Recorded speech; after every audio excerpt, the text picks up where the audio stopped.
As we saw and learnt in previous chapters, bus sends and buses can be pre or post fade as you need, and that's reflected on the fader glow. Nominally, the first 10 buses are set up pre-fade for use on foldback monitor mix applications, and the next 4 are set up post-fade for use with external effects or as audio subgroups. But that can be changed per bus and per channel per bus. And let's see how. With the bus master selected, you can access the Outputs DMX menu and scroll down to the Set Sends Pre or Post.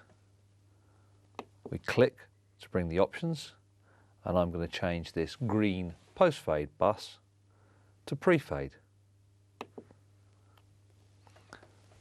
The bus master has gone yellow as it's nominally pre-fade, and that of course is now reflected in the mixes on the console. If we use the follow keys, let's follow bus 14 and bring some inputs to the surface, we see that all the sends now to bus 14 are yellow because they're pre-fade. Let's just change that again live.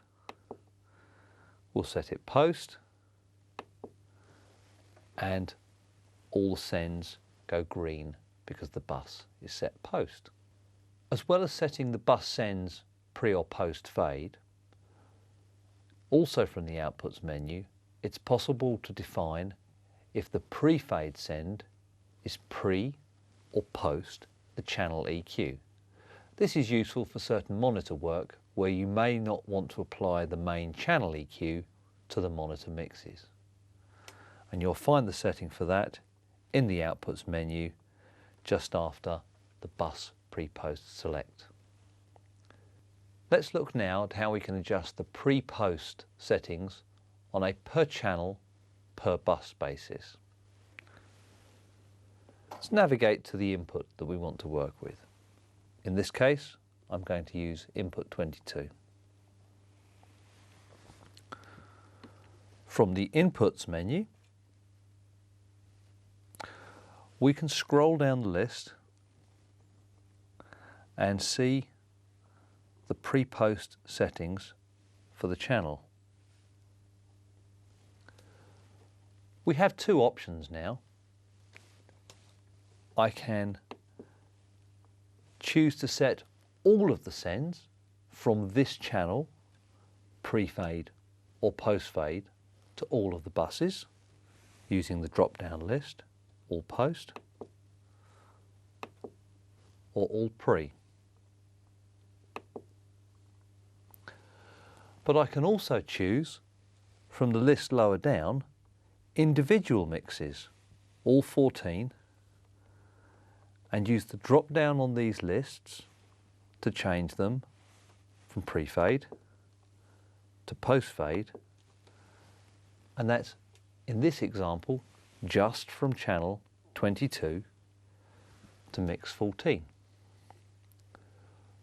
We can see these changes reflected in the fader glow colour if we're starting to work with the mixes. We'll activate the Mix 14 follow mode to make sure we select 22. And now I can change this send here from post-fade to pre-fade.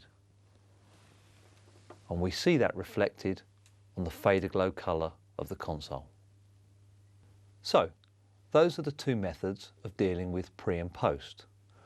From the Outputs menu, you can select all channels to any particular mix to be pre or post.